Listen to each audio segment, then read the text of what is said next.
Chief minister के चंद्रशेखर राव ने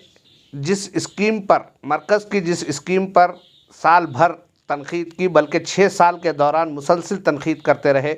उस स्कीम को रियासत में रोशनास करवाने, बल्कि रियासत में चलाई जाने वाली आरोग्य श्री स्कीम के साथ मर्ज करने का फैसला किया है। मिस्टर के चंद्रशेखर राव ने मरकज़ी हुकूमत की जानिब से चलाई जाने वाली आयुष्मान भारत स्कीम को तेलंगाना में जारी आरोग्य श्री स्कीम के साथ मर्ज करने का जो फैसला किया है, उसे देखते हुए ये कहा जा रहा है कि मिस्टर के चंद्रशेखर राव बीजेपी से खुरबत बढ़ाने की कोशिश कर रहे हैं, जबकि भारतीय जनता पार्टी की जानिब से ये दावा किया जा रहा है कि ऐसी कोई कोशिश केसीआर की कामयाब नहीं होगी, बल्कि भारतीय जनता पार्टी बहरे सूरत चीफ मिनिस्टर तेलंगाना की बदउनवानियों और बेकायदगियों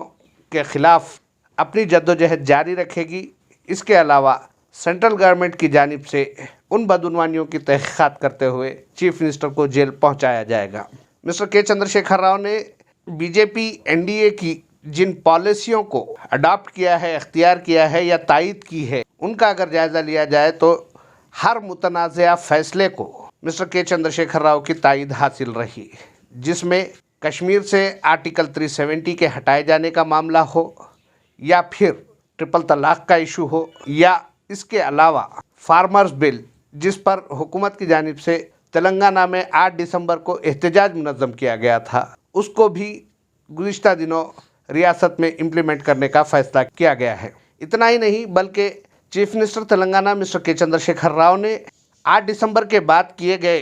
दिल्ली के दौरे के दौरान प्राइम मिनिस्टर और होम मिनिस्टर के अलावा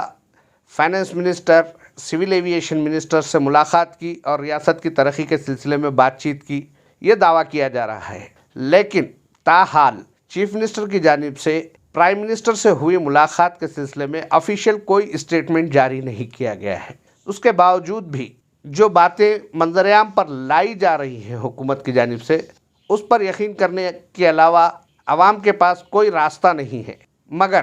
तेलंगाना स्टेट की मौजूदा सूरत हाल और हुकूमत के फ़ैसलों को देखते हुए ऐसा महसूस होता है कि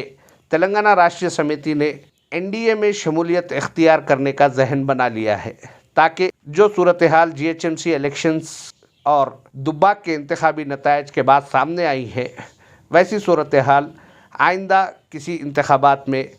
पेश ना आए। चीफ मिनिस्टर ने तेलंगाना में वरंगल म्यूनसिपल कॉरपोरेशन के इंतखाबात से क़ब्ल, खम्मम म्यूनसिपल कॉरपोरेशन के इंतखाबात से क़ब्ल जो फ़ैसले किए हैं, उन्हें देखते हुए ऐसा लगता है कि चीफ मिनिस्टर बीजेपी से क़ुर्बत इख्तियार कर रहे हैं, लेकिन बीजेपी के कायदीन के बयानात से ऐसा महसूस हो रहा है कि वो टीआरएस को अपने करीब आने देने का कोई मौका फराहम करना नहीं चाहते। तेलंगाना राष्ट्रीय समिति ने ऐलान किया था कि 29 दिसंबर को वरंगल में किसानों के साथ एहतजाज मुनज़्ज़म किया जाएगा, लेकिन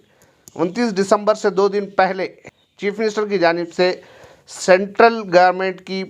फार्मर्स पॉलिसी को अडॉप्ट करने के ऐलान के बाद इस एहतजाज से दस्तबरदारी इख्तियार कर ली गई और 30 दिसंबर को हुकूमत ने आयुष्मान भारत स्कीम को तेलंगाना में जारी आरोग्य श्री स्कीम, जो कि हुकूमत आंध्र प्रदेश के chief minister doctor YS. Rajasekhara Reddy की जानिब से शुरू करदा स्कीम थी, जो अब तक चलाई जा रही थी, उस स्कीम में मर्ज करने का फैसला किया है। इन फैसलों के बाद चीफ मिनिस्टर के पास